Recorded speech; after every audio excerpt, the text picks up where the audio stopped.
This is Nightly Business Report with Sue Herrera and Bill Griffin. Alive and kicking, the bull market is officially the longest of all time, and key parts of the market are in rally mode. In the bullseye, Target's big investments are paying off, and investors are reaping the rewards. Trade talk, as officials from the world's two largest economies resume discussions, a factory owner in Dongguan, China, is paying very close attention. Those stories and more tonight on Nightly Business Report for Wednesday, August 22nd. Good evening, everyone, and welcome. Bill Griffith is off tonight. History was made today on Wall Street. This bull market is now the longest in history, surpassing the dot-com run-up of the 1990s. By most measures, the bull was born on March 9th, 2009, during the depths of the financial crisis. But 9 years, 5 months, and 13 days later, the S&P has more than quadrupled, and today sits just below its all-time high. Today, stocks finished mixed. The Dow Jones Industrial Average lost 88 points to 25,733. The Nasdaq was up 29, and the S&P 500 fell 1. An area of the market that's been rallying has been the Dow Transportation Index. Today, it closed just below its all-time high after finishing at a record yesterday. And the rally confirms one half of a classic market theory that could point to more gains. Here to talk about that is Matt Maley, Managing Director and Equity Strategist at Miller Tabak. Welcome, Matt. Nice to have you here. Thanks, Sue. That theory is called the Dow theory, and it says that when the transports and the Dow Jones Industrial Average both basically confirm, we have more gains to go. So what's been leading the transports higher? Well, it's interesting because the transports have been doing quite well for most of the year because of the railroad stocks, which have been in a pretty consistent fashion, rising all year long. However, the airline stocks have been lagging badly. But in the last 2 months or so, they've bounced back very, very strongly. And this has kind of given this another leg higher for the transportation index to make a new high. And if these, the airline stocks still are a long way from their all-time highs from earlier in the year, so they have a lot more upside potential. So if they can keep going, it's going to be very positive for the transportation index. And of course, the transportation index is very important, very economically sensitive. So the higher that goes, the better it is for everybody. Now, the airline stocks, a lot of people think they're very highly correlated to the direction of oil, but that's not always the case. No, it's absolutely correct. I mean, the one thing is intellectually it makes sense. Geez, if oil prices are going up, which is a major cost in the airline industry, that means their profits must be shrinking. But however, if you look back in history, the vast majority of the time, the stocks, the airline stocks and crude oil move in the same direction. And really because the economy, think about it, with the economy's doing better, people, companies use a lot more oil products and the oil prices move up. The same thing with airlines, airline business. When the economy's doing well, people go on vacation more, people send their business people around the country more, and they go up. So it's more of an economically sensitive where they move in tandem. There are instances where they move in the opposite directions, but the intellectual rule really doesn't follow when you look at in practice. So the fact that in other words, people are saying the only reason why the airline stocks are bouncing is because oil came down a little bit, and if oil goes back up, they're going to go back down. I don't believe so, and history says otherwise. What about the broader market? We've talked a little bit about this theory and the Dow and the transports, but if you look at the broader market as we go into the latter part of this year, how do you feel about it? Well, it still looks pretty good, but I think one of the key things that we've seen over the last 2 or 3 months now, or even 4 months, is this move to a more defensive posture. And I think this is a good thing for investors to do because as the big fiscal stimulus that we've gotten this year, as that winds down a little bit in 2019, that could create a little bit of a headwind for the stock market. Therefore, if you go, you look at in the last 3 or 4 months, consumer staple stocks, the utility stocks, and especially the healthcare stocks, they've actually outperformed. So those who have rotated, not say dump everything and buy defensive names, but those who've rotated some of their portfolio into those defensive groups have actually outperformed. So they're getting both protection and upside potential. Good advice. And I think that's something we should do as we go through the rest of this year. Matt, thank you so much. Matt Maley with Miller Tabak. Well, it is the longest slump in existing home sales since 2013. Sales of previously owned homes dropped 0.7% in July, marking the fourth straight month of declines. Rising prices, limited inventory, and increasing mortgage rates are pushing potential buyers to the sidelines. Purchases of existing homes account for the majority of home buying activity. Federal Reserve policymakers appear to be on track to increase interest rates. According to the minutes of the last meeting, officials said they are wary of the current trade disputes but see no reason right now to pause their current path of hikes. The central bankers left rates unchanged at their last meeting but are widely expected to tighten policy when they meet again next month. And with the Fed focused on trade, U.S. and Chinese officials met in Washington today for the first time in 2 months. Both sides hope to outline a framework for further talks. Kayla Tausche has more. Today, a dozen Chinese diplomats trickled into the U.S. Treasury to reopen trade talks, as a multi-month dispute between the world's two biggest economies has only escalated. China's Vice Minister of Commerce leading Beijing's delegation, invited by the U.S. last week. The market jumped on the prospect of a truce, but such a deal is unlikely. Treasury is not expected to provide an update at the close of talks Thursday, and one Chinese official said the purpose of the visit was to test each other's boundaries. A new test in the trade war comes tonight, when the U.S. will slap new tariffs on $16 billion of Chinese products, and China will retaliate immediately. The path that we're on is a high-stakes game, but what we need to do is find a way to conclude that successfully, and that's going to take some tough negotiations and some willingness by China to really open their market in ways we've not seen to date. While the China situation may remain in a standoff across town, progress on NAFTA could be near. U.S. and Mexican delegations met again today and could resolve bilateral issues by the end of this week, providing a small breakthrough amid a backdrop of continued trade worries. For Nightly Business Report, I'm Kayla Tausche in Washington. Michael Cohen's lawyer started a GoFundMe campaign to help President Trump's former attorney. Cohen's attorney says the goal is to raise $500,000 for something he calls the Michael Cohen Truth Fund. Cohen yesterday pleaded guilty to 8 federal charges and said he worked to influence the 2016 election, quote, at the direction of the candidate, end quote. So will there be a tipping point when markets start to take notice of developments out of Washington? And will the government's focus now shift to ongoing trade tensions? Joining us to talk about that is David Riedel. He is founder and president of Riedel Research Group. Good to see you. Welcome back, David. Thank you. So overall, the markets seem to have shrugged off much of what is coming out of Washington. Why is that, do you think? You know, I think they've gotten used to this amount of noise coming out of Washington as sort of a new normal. So they expect this kind of chaos. I think as we get a little closer to the midterms, though, if people feel like it's shifting the benefit to one party or the other, I think that's when the market's going to start to pay attention. In other words, the House-Senate races. That's exactly right. I think if we end up with a government that's more divided than it is today, I think that starts to affect the ability to implement policies, and that's what the market doesn't like, that kind of uncertainty. Do you think that that could derail the market overall? I mean, would that be the tipping point? Or maybe there is no tipping point? I think there is a tipping point, and I worry about inflation and the impact of the trade wars more than I do about the politics of the U.S. I fear that rising inflation around the world and the impact, the knock-on effect of the Republican administration's trade wars is really going to start to crimp people's expectations for 2019 growth, and that will finally get the market's attention. And that will trade basically will trump, no pun intended, on the election concerns, correct? I think that's right. So what should an investor do at this point, do you think? And what should we be watching for? Well, I think we definitely want to watch inflation, because if we start to see the impact of these higher prices from the trade war start to end up on supermarket shelves or in the gas stations or wherever people feel the impact of inflation, that's going to be a very big deal. And I think that if we continue on this path of ever ratcheting up tariffs with China, I fear that that's not going to result in a resolution of the situation, and it really will start to eat away at people's pocketbook issues heading into the midterms and beyond. Kayla Tausche just mentioned the trade talks that are going to be going on this week into the weekend, some say. It doesn't sound like you have high expectations on that front.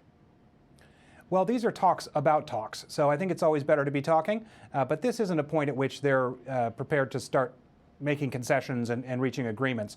I think you might see a handshake deal with Mexico announced tomorrow or Friday, and I think that's a very big deal. But I think that the China rhetoric is going to continue for some time. You make the point that China has tremendous ability to mobilize public opinion against U.S. business interests. What types of companies that do business there do you think might be affected if indeed that does happen?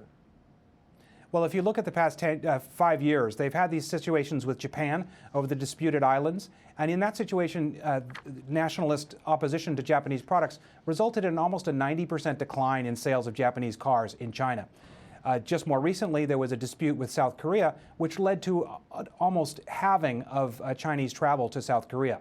So if Beijing decides to flip the switch of nationalism, I would want to be very careful with companies like Apple, which China considers very replaceable with their homegrown alternatives, as well as high visibility targets like a Starbucks.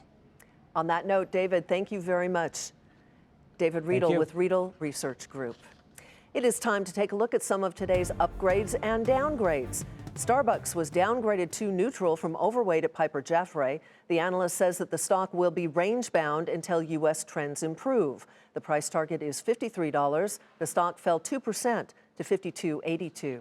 AT&T was downgraded to market perform from outperform at Wells Fargo. The analyst here also says the stock will be range-bound as it navigates its purchase of Time Warner. The price target is $35. The shares fell 2% to $32.68. Netflix price target was raised to $395 at MKM Partners. The analyst says enthusiasm for the stock has increased following a recent pullback. The rating remains a buy. The stock was up nearly 2% to $344.44. Still ahead, shop till you drop, why Target says its stores are busier than ever. But first, if you had invested $10,000 in these stocks at the start of the bull market, take a look at what that investment would be worth today.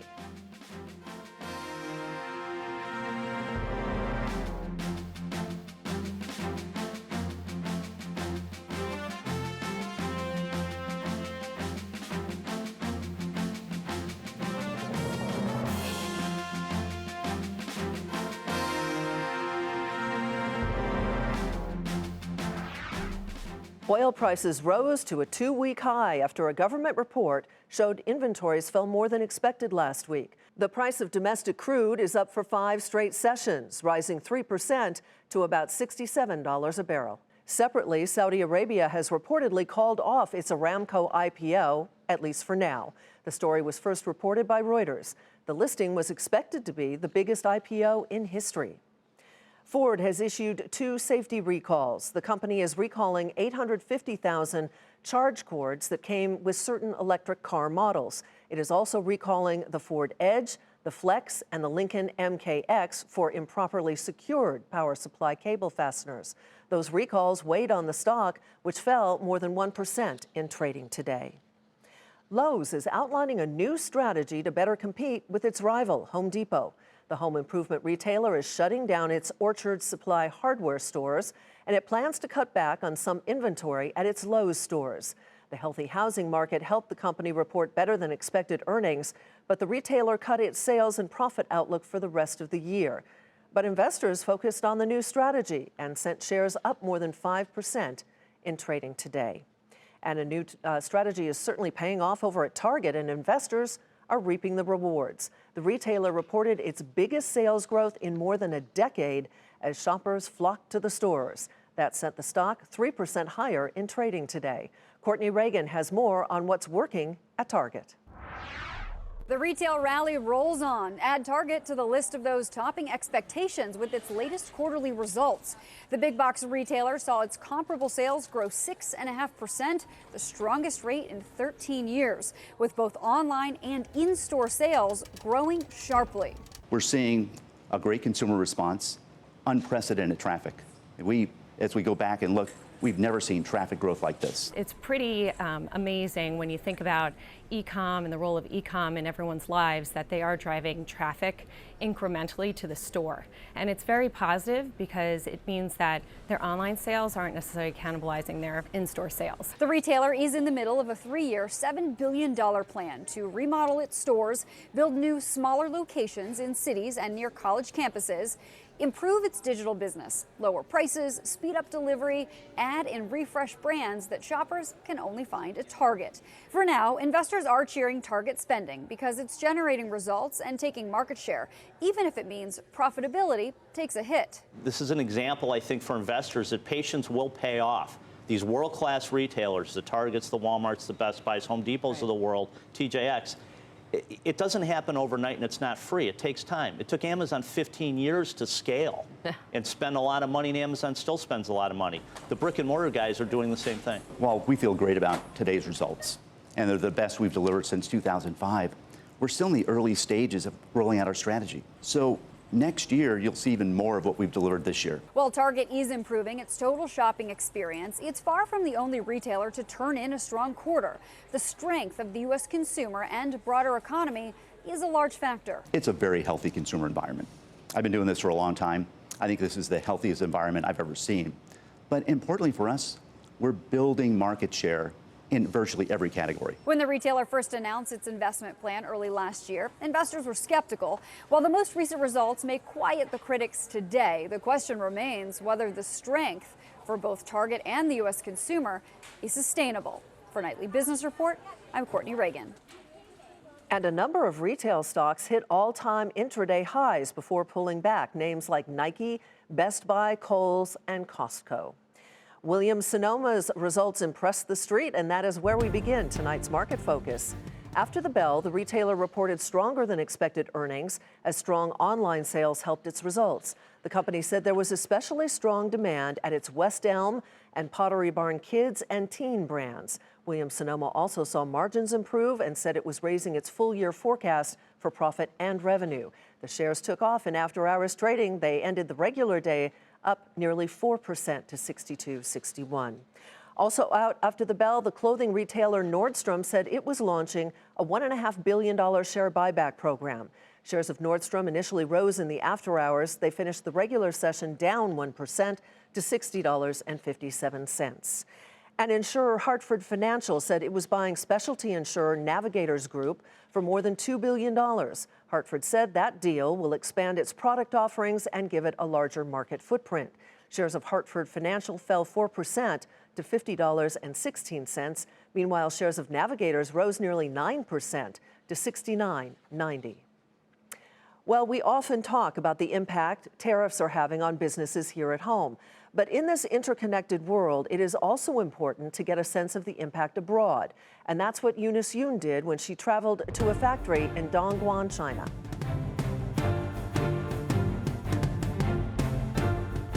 China factory owner Mark Wong is in shock these days. The maker of lights and candle holders received a letter from his biggest customer, a U.S. retailer, urging him to split the cost of a 10% tariff imposed on his products by the Trump administration. 10% is too high, he says. It's just too much for any of us to absorb.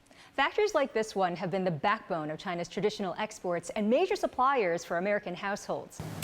But with labor and raw material costs up as much as 15% from last year, many manufacturers here are struggling. Wong says more than half of his sales will be hit by the tariffs. So he's looking for new customers in Europe and the Middle East, dropping low-margin products and cutting back on sales to the U.S. We need to shrink our volumes and focus on what we do best, he says. Otherwise, we can't survive. Wong says the weaker yuan hasn't brought relief, and moving production out of China won't work. Business people like Wong say that it's not that easy to move the supply chain. He says that his raw materials and his suppliers are nearly all in the same place. And on this street alone, there are 20 factories that are making LED lights and candle holders just like Wong. Wong believes the trade war will last as long as Trump is in power, at least 2 years, he says. We can't afford orders that don't make money. We won't kill ourselves just to stay in the U.S. market, leaving fewer choices and potentially higher prices for U.S. consumers. For Nightly Business Report, I'm Eunice Yoon in Dongguan. But while a Chinese manufacturer struggles, an American factory in Kentucky is expanding. Coming up on Nightly Business Report, the president's imposition of tariffs on imported aluminum and steel, helping certain companies in the country restart. The question now that China's hit back, will other companies stall?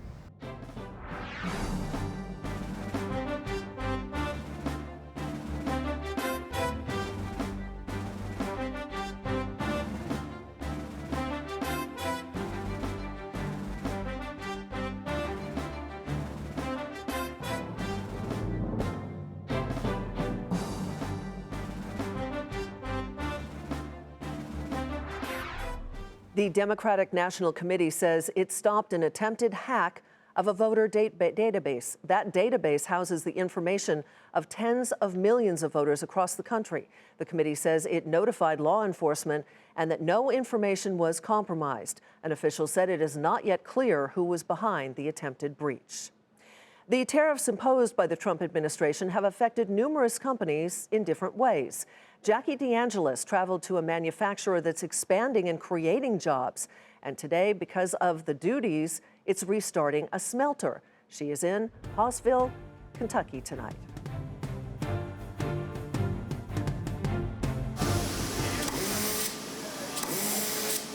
As trade talks resume, tariffs on imported aluminum and steel have American producers optimistic that a more level playing field means more business and a more competitive landscape. Here at Century Aluminum, a ribbon cutting today.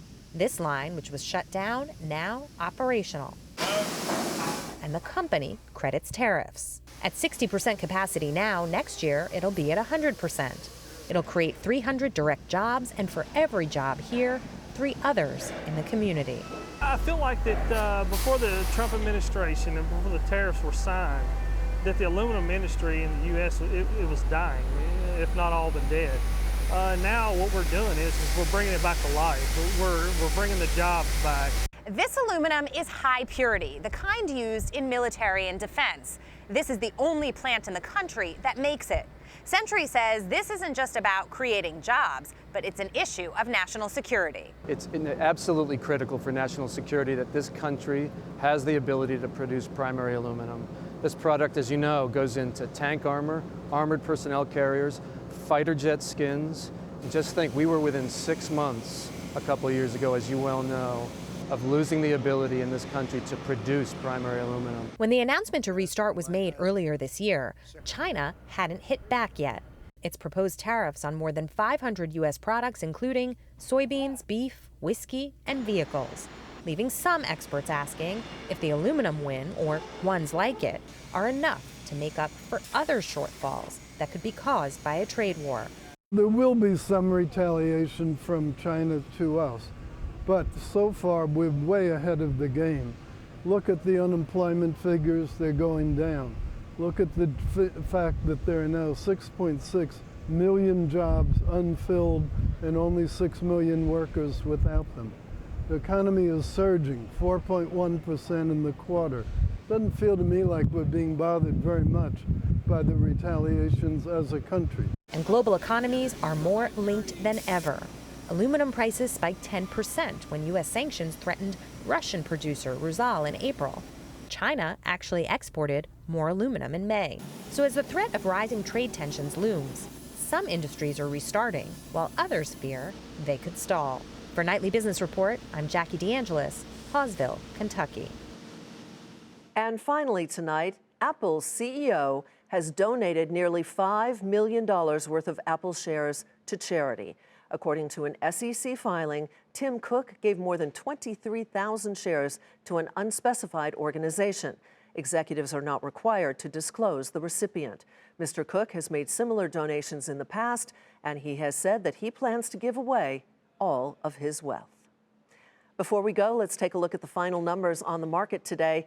Set records for the longest bull run in history. The Dow fell 88 points, the NASDAQ was up 29, and the S&P 500 was down 1. And who knows what tomorrow will bring. That is Nightly Business Report for tonight. I'm Sue Herrera. We want to remind you this is the time of year your public television station seeks your support. We thank you for that support. Have a great evening. We'll see you again tomorrow.